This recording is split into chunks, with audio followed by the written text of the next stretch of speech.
today's video, we'll look into a scenario in which the United Kingdom and France unites, forming the Franco-British Union. And the first thing they do is invade Ireland. Poor little Ireland. And France is a part of this? That's weird. I'm quickly moving in to Ireland, because they're mad at Ireland for being free, because that's what British are, always angry, I assume. And then they move in and take Dublin. Now that's sad. With the British moving into Ireland. And in real life, they probably fail at it. They can't even win a war without their friend across the sea, if you can even call that a friend anymore. But they take over Ireland. And France probably did most of the work, even though Britain's probably stronger. But these countries are just wannabe empires. Just ask them what they're doing in Africa. France is just neo-colonizing. They've been doing it since they left. They were the first one to start that. They were the first neo-colonizer. They were number one. Well, as you can see, they have a big empire. Now, they're mad at Ireland. They're Iceland, same thing. That's a joke. I don't think they're the same thing, although the British would probably kill their culture. Iceland. I apologize in advance for this British invasion. But, let's be honest, there's nothing I can do. The British are always colonizing, stealing. Yeah, they even steal fish from Iceland. What makes you think they won't invade? As one of the... Yeah, they need Iceland. Now they own the North Atlantic. All they need is Greenland and Norway. And they can blockade anyone from getting into the North Atlantic. Unless they go for the Northwest Passage. With France, the French part of the empire wanting expansion. So they invade Portugal and Spain. And Spain creates Spain without the S for them. And Andorra, poor little Andorra. Can't get a break. With them launching an invasion. With them moving in from the north to head towards Barcelona and then along the coast. They also go out along the north coast of Spain into the Basque area. And they move in across here. With their forces moving into Barcelona pretty quick. With them moving down the coast quite a bit. In the northern coast front, they head into Galicia. With the British landing north of Lisbon. With them moving in to take Lisbon. With them moving towards Madrid. With these forces here moving up here. To get ready for their invasion towards Madrid. With the British forces arriving there before, obviously. And then these forces make it there even though they're one country. With them continuing along the coast.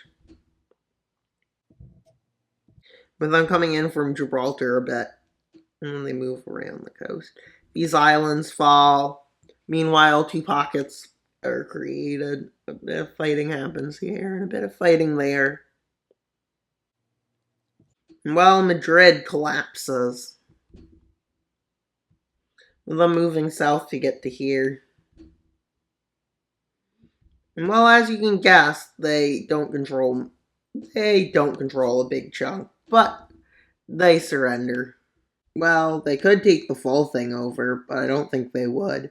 Just because that'd be hard to control. I could see something like this. It's a pretty nice border. And something like this. And then creating a puppet and the rest would be a realistic outcome.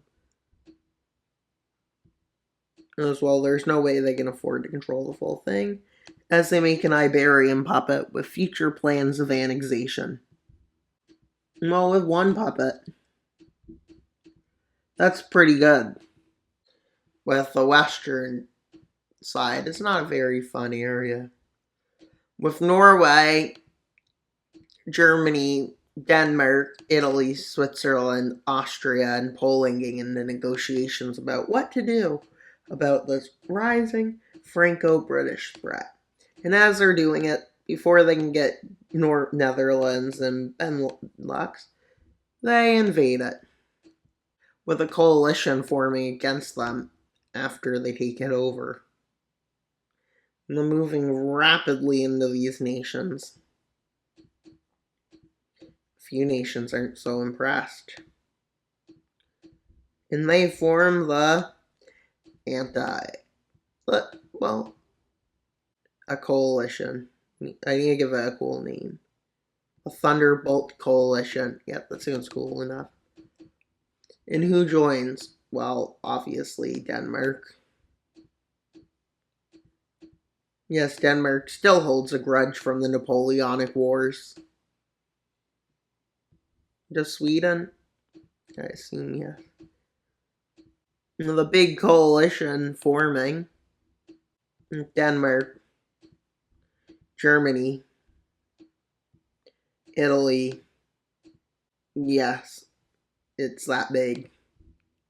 You might be like, surely someone has to go against this coalition. Nope. Ukraine. These nations. With Sweden also joining, not liking this. Yes, Sweden neutral, they say, but not anymore. Well, they haven't been for a while.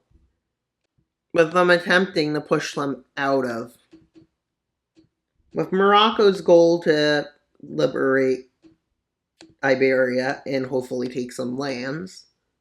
They didn't tell anyone else. They're just hoping they can take some land into their own domain, with them advancing into the puppet area in the south. Of Germany moving into the Netherlands and Benelux. And them trying to move down to Paris. With the Italians doing Italian stuff. And yes, the Swiss joined. You might wonder why they did. France attacked them. Yeah.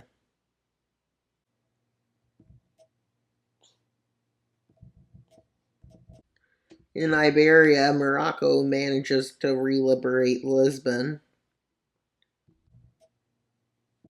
And then they move in to re-liberate Spain. Well, Madrid, not Spain.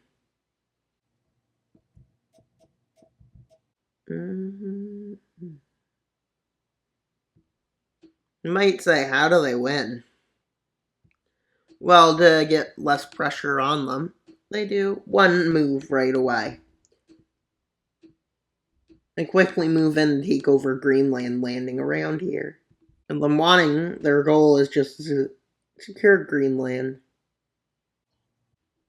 As they manage to. Pretty wild. With this meaning, they don't need to worry about that. And against the coalition, well, we get Russia, Belarus, and Turkey. Albania, Kosovo, Northern Macedonia. The Turkey and Macedonia linking together. With Montenegro being happy they didn't join. With them moving in with the goal to take out Serbia. With Belgrade falling, Serbia collapses. With them moving into Greece, and well, they managed to get to Athens. And well, at this point, Greece collapses. Bulgaria begins to collapse, and once their capital takes, they just leave the war. With Morocco being held. With these forces being forced back from Paris. And forced to here. With them going across the southern coast a bit, and then launching an encirclement of Italy to weaken this alliance more. And while that's ongoing, Russia is a bit of fun itself. With this becoming a front line. of them being successful on like an hour timeline. With the British part of this union landing in Norway. As they land, move towards Oslo, which they succeed in. They move across the Swedish coast for a bit. They also move towards Stockholm, with the forces going here to the south of it. And from the west of it goes north.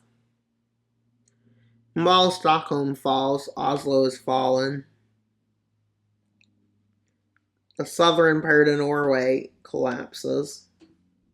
Danes holding southern Sweden. With Sweden surrendering along with Norway, they both collapse. With us forcing troops on multiple fronts. While that happened, well, yeah, these nations fall. And this is where Hungary, Czechia leave the war. With them deciding to go after Germany first as they're the leader of this alliance. With them going into the Rhineland to take a bunch of key cities. With them moving to the end of the Rhine River. And then using the Netherlands to get across. With this area, with German forces having to withdraw, completely collapses. Polish morale starts falling. Well, not really, probably. With Turkish and Franco-British forces moving into Croatia. And up into Slovenia. They get stuck there for now, with Ukraine getting cut off from the rest of the nations. And then this area collapses, with Ukraine finally collapsing. And the fall of Germany being quite significant, as they lose Berlin. And while they move into Copenhagen, and their forces are now moving into Poland.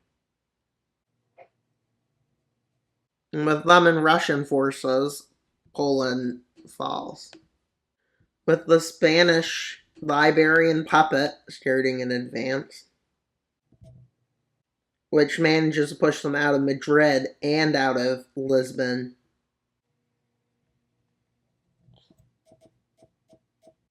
With them pushing Switzerland out. And while the Franco-British Union starts moving in, with Turkish forces moving north. Also with Franco-British forces.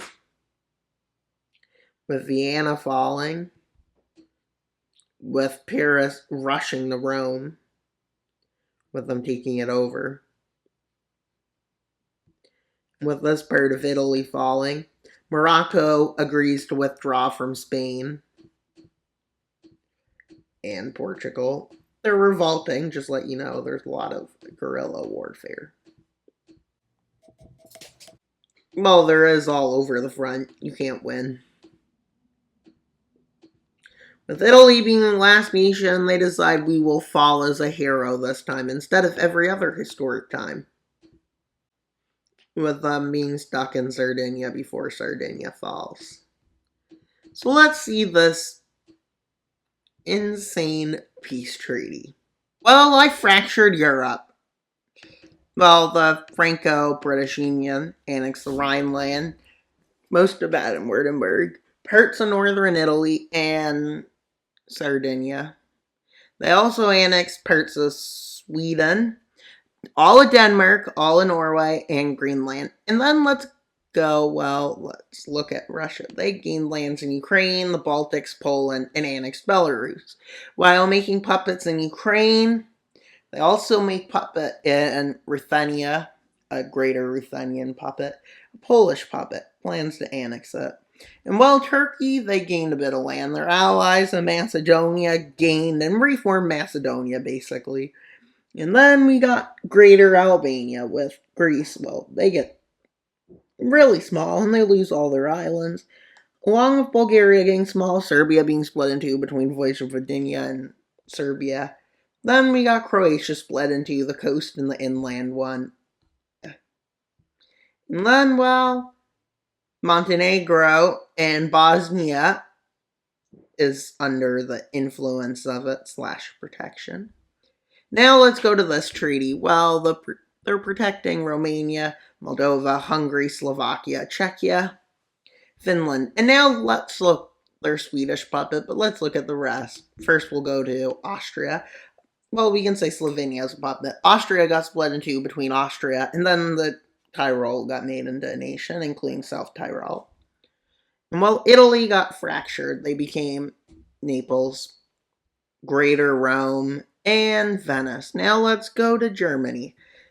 Well, yeah, let's start with Poland. Yeah. Then this is Saxony, Sicily. Yeah, that's the name of it. Bavaria becomes a puppet. Brandenburg becomes a puppet. Prussia becomes a puppet. Schleswig-Holstein becomes a puppet. And Hanover, even though it lost like half of itself. And well, I'm sure this is a fairly strong empire, and it won't fall. If you want a part 2 where they conquer into Africa, if this gets 10 likes, they will start conquering Africa. Well, that's all for today's video. Please like, subscribe, and comment. Wild Mapper out, but non-delay subscribe. Bye, guys!